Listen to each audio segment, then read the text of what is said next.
اعوذ باللہ من الشیطان الرجیم بسم اللہ الرحمن الرحیم السلام علیکم ورحمۃ اللہ وبرکاتہ۔ الحرم آن لائن قرآن اکیڈمی کی طرف سے خوش آمدید۔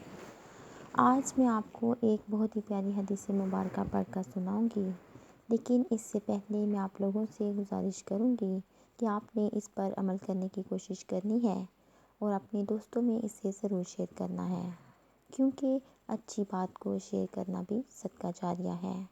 تو چلتے ہیں آج کی حدیث کی طرف۔ حدیث نبوی صلی اللہ علیہ وآلہ وسلم ہے۔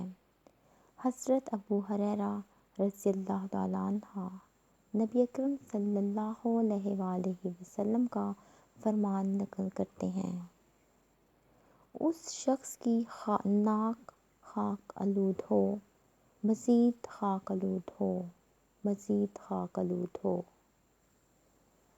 یعنی وہ بار بار ذلت و رسوائی کا شکار ہو۔ عرض کی گئی: یا رسول اللہ صلی اللہ علیہ وآلہ وسلم، کون؟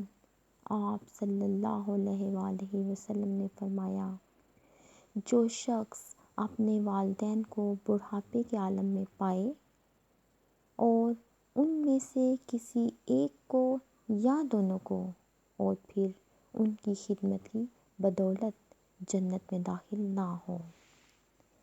اس حدیث میں ان لوگوں کی بدبختی کے بارے میں بتایا گیا ہے جو اپنے والدین کی خدمت نہیں کرتے اور ان کی قدر نہیں کرتے۔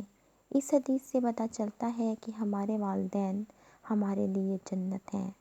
اگر ہم ان کی خدمت کریں تو جنت کو پا سکتے ہیں، اور اگر ان کی قدر نہ کریں اور خدمت گزار نہ بنیں تو ہم ذلت اور رسوائی کا شکار ہو سکتے ہیں۔